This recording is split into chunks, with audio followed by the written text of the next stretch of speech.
Bienvenidas y bienvenidos a esta charla. Hoy nos metemos de lleno en un tema que siempre genera fascinación y, bueno, mucho misterio, la Atlántida. Un clásico, ¿sí? Totalmente. Que presenta a la Atlántida no tanto como un mito, ¿viste? Sino más bien como una parte olvidada de nuestra historia. Y con unas implicaciones espirituales bastante fuertes. Exacto. La idea central que maneja esta fuente es que no es solo una leyenda. Claro. Nuestro objetivo hoy es, desmenuzar un poco esas ideas clave que presenta esta perspectiva, ver qué nos resuena, qué nos deja pensando, porque ¿y si la Atlántida fue real? ¿Y si su historia tiene de verdad lecciones para nosotros hoy? Vamos a darle una vuelta. Sí, me parece perfecto, porque lo que argumenta esta fuente es interesante. Dice que la Atlántida fue una civilización súper avanzada, pero que su memoria, su verdadera historia, fue como, deliberadamente distorsionada o perdida con el tiempo. Y menciona a Platón en todo esto, porque siempre se lo asocia, ¿no? Sí, claro, lo menciona. Pero lo interesante es cómo lo presenta, no como el que se inventó una fábula, una alegoría moral, ¿viste? Sino más bien como el que transmitió una historia real, una historia que le llegó, según se dice, a través de sacerdotes egipcios. Ah, mira vos. O sea, como un cronista de algo que ya se contaba. Algo así. Un relato sobre una sociedad que, al principio, parece que logró un equilibrio bastante notable, un equilibrio entre lo divino, lo espiritual y lo material, lo cotidiano. Un equilibrio que imagino no duró para siempre, según esta visión. Exactamente. La fuente dice que esa armonía inicial, se quebró. La ambición, el ego, digamos que empezaron a pesar más que la sabiduría colectiva. Y eso eventualmente llevó a su caída, a su colapso. Entiendo. Y otra cosa interesante que menciona son los ecos de esta historia en otras culturas, como si no fuera un relato aislado. Habla de similitudes, por ejemplo, con la idea de Aztlán de los mexicas, o relatos en la India sobre tierras sumergidas como Kumari Kandam. O sea, como si hubiera una memoria global, pero fragmentada. Algo así. Tal cual, como fragmentos de un recuerdo de una era dorada perdida, que sobrevivieron en distintas partes del mundo. Es una idea potente, ¿no? Sí, definitivamente. Y eso de civilización avanzada, me imagino que la fuente profundiza en la tecnología atlante. Eso siempre llama la atención. Claro, y acá es donde se pone, como decís, muy interesante. Porque la tecnología que describe esta fuente es radicalmente distinta a la nuestra. No la pinta como mecánica, como la que conocemos hoy. Entonces, ¿cómo era? La describe como intrínsecamente espiritual, basada, según este material, en la conexión profunda entre la mente y la materia, en la conciencia como motor. Mente-materia. ¿A qué se refiere exactamente con eso?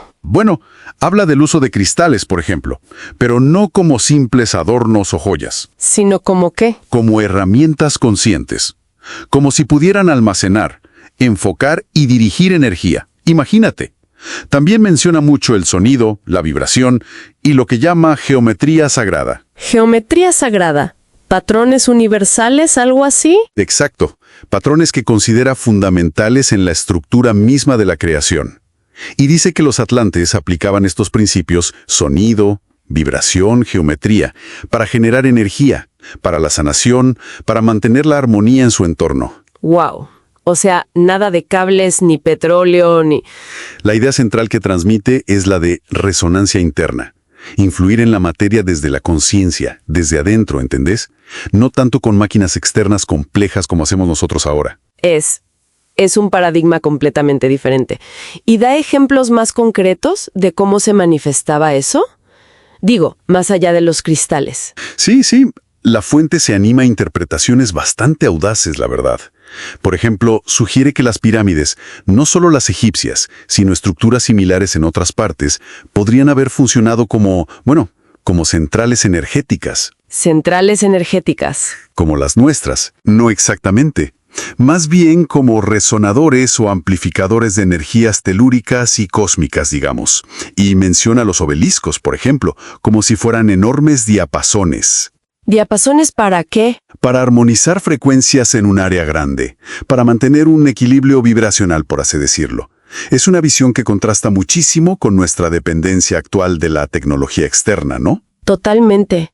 Habla de un dominio de las frecuencias.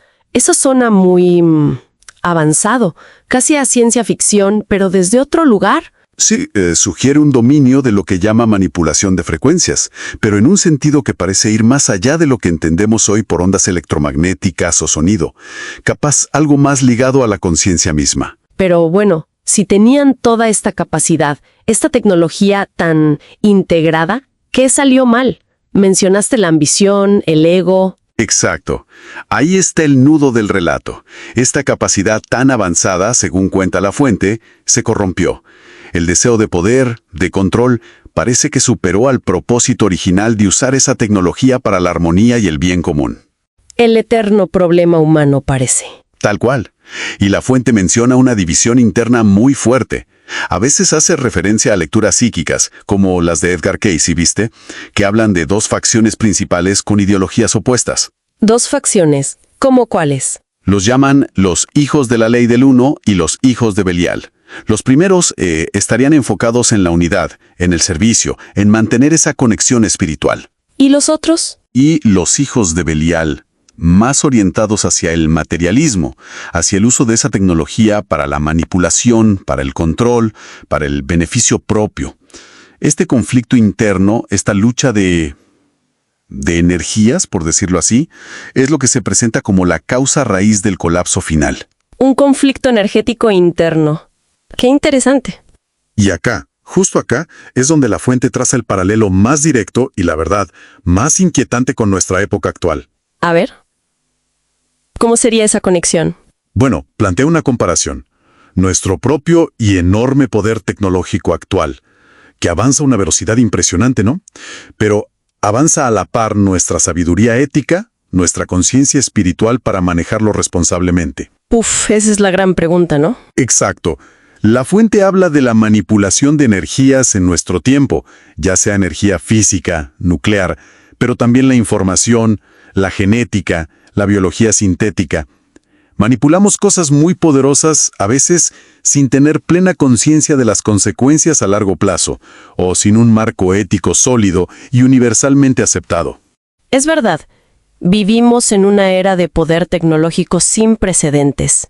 Entonces, la pregunta que deja picando la fuente es, ¿estamos, de alguna manera, repitiendo ese patrón atlante? Ese desequilibrio peligroso entre el poder que acumulamos y la conciencia o la sabiduría para usarlo bien? Da para pensar, ¿eh? Muchísimo. Muchísimo. ¿Y después de la caída, qué pasó según esta transcripción? ¿Se perdió todo ese conocimiento?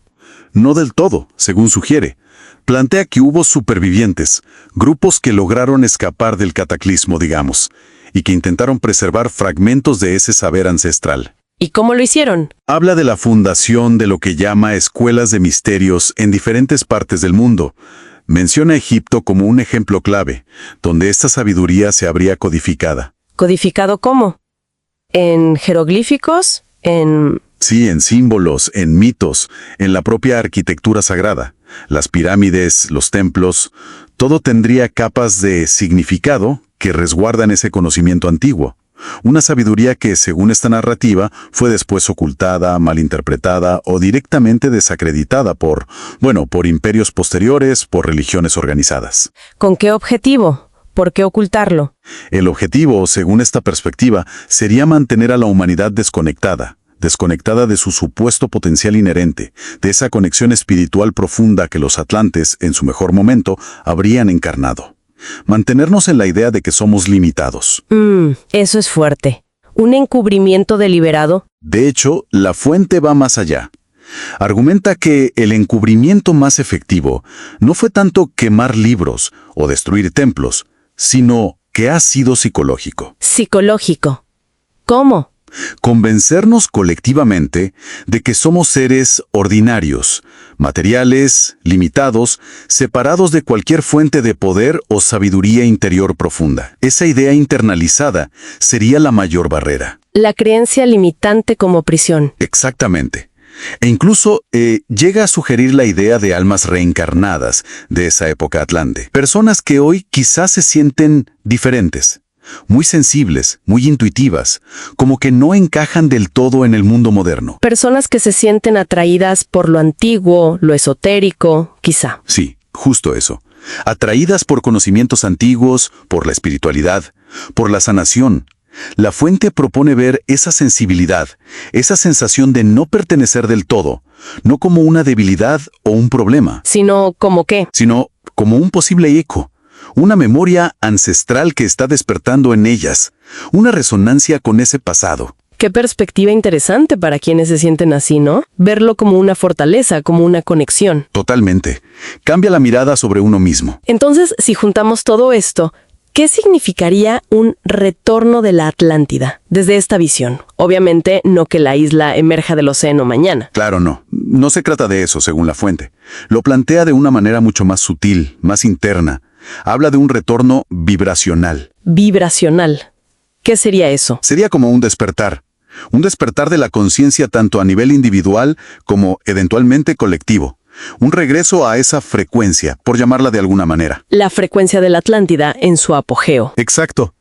Esa frecuencia caracterizada por la unidad, por la armonía interna, por la conexión espiritual profunda, por el uso consciente de la energía. Todo eso que, según la fuente, definió la era dorada de Atlántida, antes de la caída. Sería un cambio interno de estado de ser, no un cambio geográfico o físico. Entiendo. Un cambio de conciencia. Eso es. Bueno, intentando resumir un poco las ideas clave que nos deja esta fuente, para que nos quede claro. Presenta a la Atlántida no tanto como unas ruinas bajo el mar, sino más bien como un estado de conciencia. Un estado avanzado, sí, pero potencialmente recuperable. Exacto. Una conciencia perdida, pero no del todo inaccesible. Y su tecnología, que es lo que siempre impacta, era una extensión de esa espiritualidad, ¿verdad? No algo separado. Correcto. Tecnología espiritual, podríamos decir. Y su caída no fue por un enemigo externo, sino por un desequilibrio interno. El clásico conflicto entre el poder y la sabiduría, ¿no? Ese es el punto central de la advertencia, sí, el desequilibrio interno. Y por último, su legado más importante no serían tanto artefactos o ruinas que podamos encontrar, sino un potencial latente dentro de la conciencia humana. Así sería. Así lo plantea la fuente, sí. El verdadero tesoro de la Atlántida estaría dentro nuestro, como una posibilidad esperando ser reactivada. Entonces, el mensaje final que parece transmitir este material es que esa memoria, ese potencial, reside en el interior de cada persona. Y que el despertar a eso o el recordar no vendría necesariamente de descubrimientos arqueológicos espectaculares, sino más bien de un trabajo interno. Exacto. De reconectar con la propia intuición, ¿viste? De buscar la coherencia entre lo que pensamos, sentimos y hacemos. De atreverse a vivir desde una verdad más profunda, una verdad interior. Ir más allá de las narrativas que nos han contado, las narrativas limitantes. Tal cual. Es como una llamada a recordar una identidad más amplia, más profunda, de quiénes somos realmente, más allá de lo que la sociedad o la cultura actual nos dice que somos. Es una perspectiva muy empoderadora, en cierto sentido. Pone la llave adentro. Sí, totalmente. Y para dejar una reflexión final, algo que sugiere la fuente y me parece interesante. A ver. Sugiere que encontrarse con esta información, que a alguien le resuene este tipo de temas, quizás no es pura casualidad. Sino que podría ser una respuesta a una llamada interna, a una búsqueda que ya está en marcha dentro de esa persona. Como si algo en nosotros estuviera buscando activamente estas claves. Entiendo. Como si la información llegara cuando uno está listo para escucharla. Algo así. Entonces la pregunta para reflexionar sería, si algo de todo esto que charlamos hoy resuena de una manera especial, una manera que va más allá de la lógica pura o de la prueba histórica tangible, ¿qué podría ser aquello dentro de cada quien que siente que está recordando algo? Una pregunta potente para cerrar. ¿Qué parte de nosotros recuerda? Exacto, para que cada uno se la lleve y la explore.